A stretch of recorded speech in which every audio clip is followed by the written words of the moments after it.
You can tell, my friends, when Scripture is inspired, when it uses phrases like, she was advanced in years. No age, she was advanced in years. You know, today is the Feast of the Presentation. It's the fourth joyful mystery, and we always bless candles on this feast day. And there's just a sampling of the different candles that we do use, the ones in our altar, the ones in our votives, and the ones over at the Adoration Chapel. Those are blessed always at this time of year.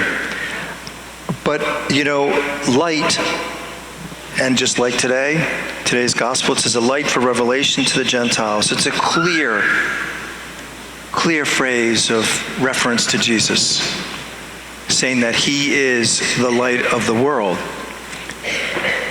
And you know, that's used a couple hundred times in the Bible, references God to light. Just like, you know, if you take it, very first thing, like creation of the world, first thing was created, light.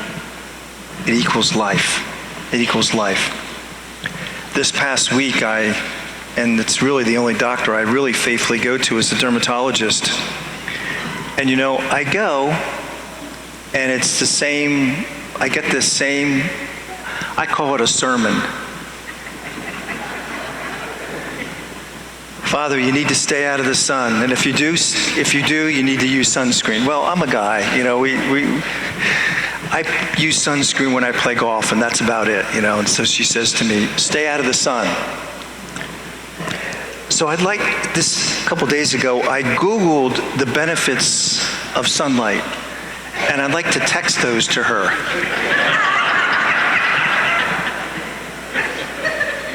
You know, my friends, there's some great benefits to the sun. One is that it's the only way we get vitamin D. And that's a necessity in our bodies, is vitamin D. And we get that from the sun. We get that from the sun. Natural light also helps our mood, believe it or not. When you have a gloomy day, guess what? Our spirits are gloomy. Our spirits are gloomy. And natural light also improves our sleep as well. I'm reading these benefits, I'm thinking to myself, you know, no wonder Jesus is called light.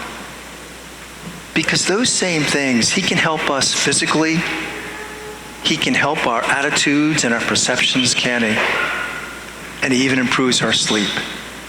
He really does. It's a beautiful image, using light and referencing that to Jesus. There was a little girl, she was a teenager, 12 or 13, and she walked into one of the larger churches downtown in the city where she was from.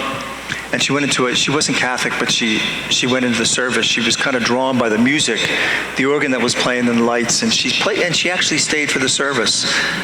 And the priest was talking about the light of the world.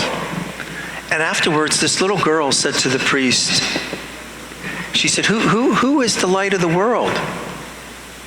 And he said to her, Jesus is the light of the world, but you and I must reflect that light. And this little 12 or 13-year-old girl said to the priest, she said, you know, Father, I wish you'd come to our house and to our neighborhood, because our house and our neighborhood gets very dark sometimes. And I thought, you know, it's true, isn't it? The world can be dark. Our homes can be dark. Our world can be dark. And I don't need to tell you that. We know it. We know it. But you and I, my friends, are called to reflect that light. We're called to that. And what do we do about it?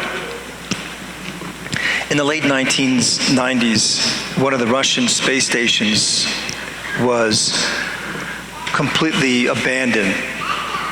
And what happened was they have solar panels up there that keep it running. But then they have what they call these gyroscopes up there. The sole purpose of a gyroscope up in these space stations is always to direct these solar panels so they're facing the most direct sunlight, so they get the maximum amount of energy and sun for these panels. And what happened was a few of these gyroscopes failed, And of course, they didn't face the sun directly, and the whole station, of course, collapsed. But the one who was writing the article, the priest who wrote it, was saying, really, we need a gyroscope in our own life to keep us directed to the sun, right? And he was saying that's what spiritual disciplines are. It's not a word we use often, a spiritual discipline. But we need to put those in our life. What's a spiritual discipline? Well, it's taking time each day to pray, right? It's a spiritual discipline. Coming to Mass every Sunday faithfully, that's a spiritual discipline. Going over to the Adoration Chapel, signing up for a Holy Week, or for a Holy Hour once a week, that's a discipline. Some people don't eat meat on Fridays, some don't eat between meals. All the Lenten practices, those are wonderful. They're very small, just like those gyroscopes aren't very large, but they're very effective. Just like these little practices, spending time each day in prayer, it's small, but they're very effective, see? They keep us connected. They keep us connected. A man had a very successful business, and he and his wife weren't able to have children. So he had 3 of his nephews that worked in the business, but he needed to choose one of them that was going to be in charge. And he wasn't quite sure how to do it. And then he called all 3 of them in, and he said, and he brought them into an empty room, and he said, this is going to be your office.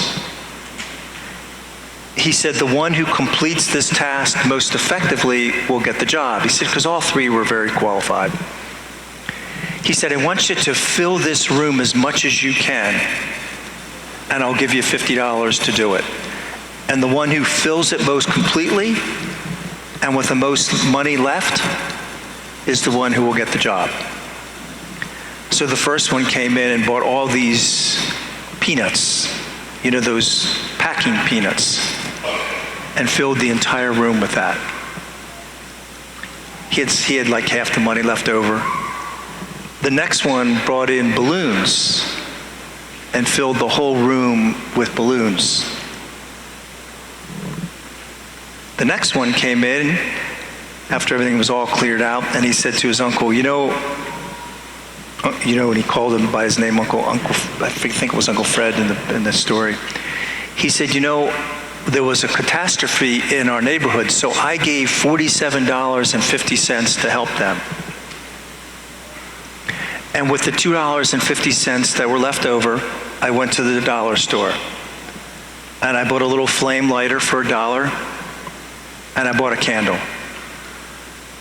And then with tax on that, it was 12 cents tax.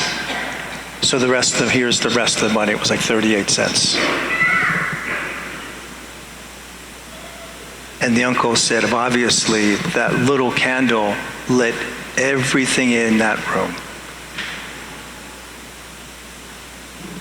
It's amazing, my friends, when Jesus calls us to be light of the world, it doesn't take much, does it? It doesn't take much. To be a good husband, be a good father, be a good mother, be a good wife. That's being great light. That's bringing light into the house, isn't it? Or all you children that are out there, just listening to your parents. How novel. How novel. But children, just doing that, just listening to mom and dad, brings light into the house. And probably a whole lot more. Probably a whole lot more. Or at the workplace, my friends, just doing your job with a good attitude, just doing that. You're paid to do the job anyway. But doing your job as best as you can with a good attitude, you'll stick out like a sore thumb. It's amazing, isn't it? A little bit goes a long, long way, especially when we're talking about attitudes and little actions in our life.